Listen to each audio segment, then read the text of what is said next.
औज़ुबिल्लाहिमिनश्शैतानिर्रजीम बिस्मिल्लाहिर्रहमानिर्रहीम। अस्सलाम वालेकुम दोस्तों, आज हम सैस इंट्रोडक्शन करेंगे कि सैस क्या है। तो सैस के बारे में जानने से पहले हमें HTML और CSS की बेसिक समझ होना ज़रूरी है, यानी कि इसकी बुनियादी समझ होना ज़रूरी है। यानी कि ये देखें, आपको HTML और CSS की बुनियादी समझ होना ज़रूरी है। तो HTML का मतलब हाइपरटेक्स्ट मार्कअप लैंग्वेज है। तो HTML वेब सफ़ात बनाने के लिए मियारी मार्कअप ज़बान है। HTML वेब सफ़ा की साख को बयान करता है। HTML अनासर की एक सीरीज़ पर मुश्तमिल है। और इसी तरह आगे चलते हैं। HTML अनासर ब्राउज़र को बताते हैं कि मवाद को कैसे ज़ाहिर किया जाता है। तो HTML अनासर मवाद के टुकड़ों को लेबल लगाते हैं, जैसे एक सुर्खी वगैरह। जैसे इधर एक मिसाल ले लेते हैं, ये हेडिंग लेवल 1 है। ये बोल्ड किस्म का हमें नज़र आएगा बड़ा। जैसे आप अखबार में देखते हैं कि बड़ी सुर्खी सी हेडलाइन से वो बनी होती है, उसको हेडिंग कहते हैं। तो हेडिंग जो है वो लेवल 1 होता है, ठीक है। इसी तरह इसके अंदर और ये एलिमेंट है और ये टैग एंड 1 है। तो इस तरह आगे चलते हैं। HTML अनासर मवाद के टुकड़ों को लेबल लगाते हैं और ये हमने जान लिया है। और अलामिया इस बात की वजाहत करता है कि यह दस्तावेज़ एक HTML5 दस्तावेज़ है। अलामिया क्या है? अलामिया ये है डॉक टाइप HTML, इसको अलामिया कहते हैं। तो HTML अंसर HTML सफ़ा का बुनियादी अंसर है। अलामिया इस बात की वजाहत करता है कि यह दस्तावेज़ एक HTML5 दस्तावेज़ हैं। HTML अंसर HTML सफ़ा का बुनियादी अंसर है। HTML अंसर यानी कि एलिमेंट, ये एलिमेंट्स जो इसके हैं, एक एलिमेंट है, इसको स्ट्रिंग भी कहते हैं। तो इसी तरह आगे चलते हैं। अलामिया इस बात की वजाहत करता है कि ये हमने जान लिया। और आगे चलते हैं। हेड जो है, हेड आंसर HTML सफ़ा के बारे में मेटा मालूमात पर मुश्तमिल है। हेड क्या है? ये हेड है।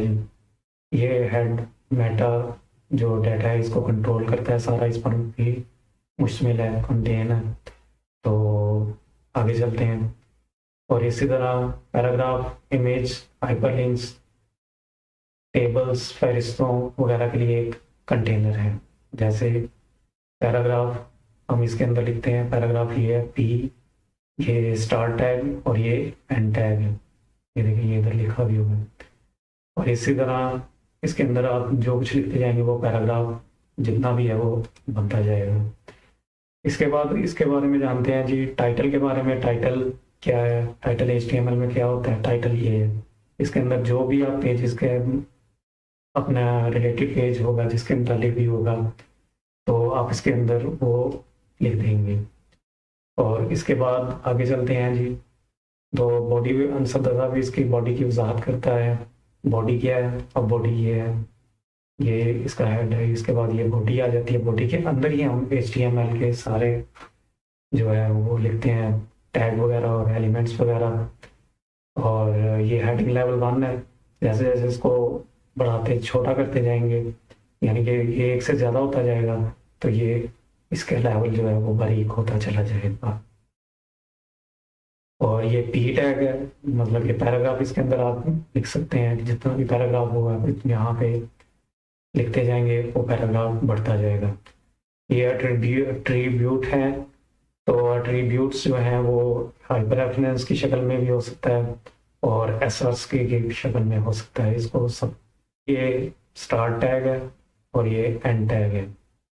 इमेज और ये क्लोज यहाँ पे हो जाता है। और इसके अंदर हम अपनी इमेज का जो जिसके मुतालिक भी वो लिख देते हैं। मतलब ये PNG की फॉर्म में आप PNG लिख देते हैं और JPG की फॉर्म में JPG लिख देते हैं। और इसके बाद पैरा वगैरह इमेजेस और हाइपरलिंक्स और इसके मुतालिक हो गया। हेडिंग लेवल 1 जो एलिमेंट है आंसर एक बड़ी सुर्खी की वजाहत करते हैं और पी आंसर एक पैराग्राफ की वजाहत करता है। आगे चलते हैं। तो तमाम HTML अनासर में सफ़ात हो सकती हैं। तो साफ जो है एट्रीब्यूट्स जो अभी देखे हैं, अनासर जो एलिमेंट है वगैरह के जो इजाफी मालूमात फराहम करते हैं, वो साफ हमेशा स्टार्ट टैग में बताए जाते हैं। मतलब कि ये इसका स्टार्ट टैग है और ये एंड टैग है, इसके अंदर आप जो कुछ मर्जी लिख सकते हैं। उसके बाद औसाफ हमेशा औसाफ आमतौर पर नेम और वैल्यू वैल्यू कलर के जोड़ों में आते हैं, जैसे ये हाइपर रेफरेंस बस इस सफा के यूआरएल की वजाहत करता है जिस पर लिंक जाता है। इमेज का एसआरसी बस जाहिर होने वाली तस्वीर का रास्ता बताता है इसका।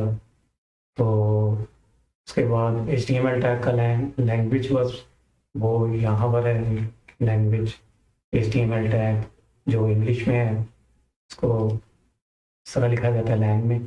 तो अनुमान का बस किसी आंसर के बारे में कुछ इजाफी मालूमात की वजाहत करता है। SAS stands for syntactically awesome style sheet। उसके बाद SAS इज अब CSS प्री प्रोसेसर है। तो यानी कि ये जब हम SAS पर काम करते हैं तो ये SCSS यानी कि ये फाइल का नाम कुछ भी रख सकते हैं हम, यानी कि स्टाइल डॉट SCSS भी रख सकते हैं। और इसके अलावा इंडेक्स डॉट हेलो कोई भी डॉट यानी कि डॉट से पहले हमने जो भी नाम रखना है वो ये उस नाम से ये फाइल बन जाएगी, लेकिन एंड पे इसके SCSS आपने लगानी है।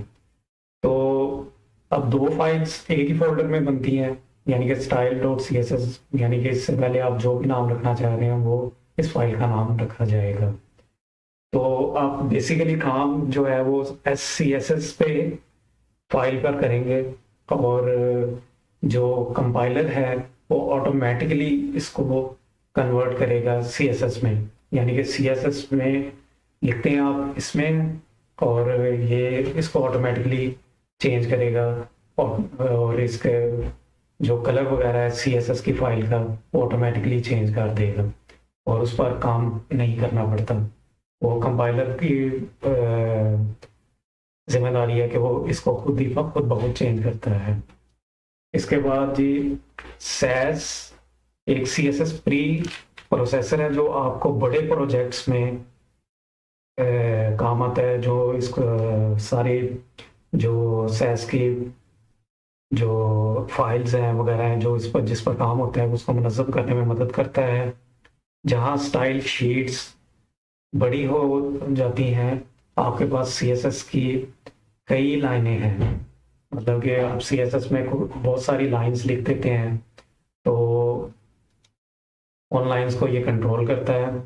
और इसके बाद CSS के कोड्स को बरकरार रखना थोड़ा सा मुश्किल होता है, मतलब कि CSS की फाइल्स जो हैं हम बहुत बड़ी बना लेते हैं, तो किसी बड़े प्रोजेक्ट्स में उसको फिर अगर आप उस पर जाकर उसको फॉन्ट वगैरह उसका चेंज करना चाह रहे हैं या कलर वगैरह चेंज करना चाह रहे हैं या उस पर मज़ीद आगे काम करना चाह रहे हैं, तो उसमें थोड़ी सी बहुत ज़्यादा परेशानियों का सामना करना पड़ता है। तो इसीलिए SAS जो है हमें उसमें आसानी देता है और इतना ज़्यादा उस पर काम नहीं किया जाता। और इसमें ऐसी खसूसियात हैं SAS में जो अभी तक CSS में मौजूद नहीं है, जैसा कि मिक्सिंग और नेस्टिंग और इनहेरिटेंस वगैरह, इन सारा का आगे जाके हम देखेंगे। उसके बाद आ जाते हैं जी हमारे पास दूसरा है SAS is completely compatible with all version of CSS, यानी कि इसमें भी कहा जा रहा है कि जी SAS.CSS के तमाम वर्जन के साथ मुताबिकत रखता है, यानी कि ये देख लें कंपैटिबल जो है completely compatible with all version, यानी कि मुताबिकत रखता है तमाम वर्जन के साथ। हम इस मुताबिकत को संजीदगी के साथ टेक दिस कंपैटिबिलिटी सीरियसली, संजीदगी के साथ लेते हैं ताकि आप किसी भी जो हमारे पास जो मौजूद फाइल्स हैं उसको लाइब्रेरियों को बगैर किसी रुकावट के इस्तेमाल कर सकते हैं। यानी कि एक फ़ाइल हमने एक प्रोजेक्ट के लिए बनाई है तो उस फाइल को हम दूसरे किसी प्रोजेक्ट्स में भी इस्तेमाल कर सकते हैं। तो इस तरह हमारी जो लाइब्रेरीज जो हैं वो तैयार होती रहती हैं। इससे आगे चलते हैं हम। तो SAS reduce repetition of CSS and therefore saves time।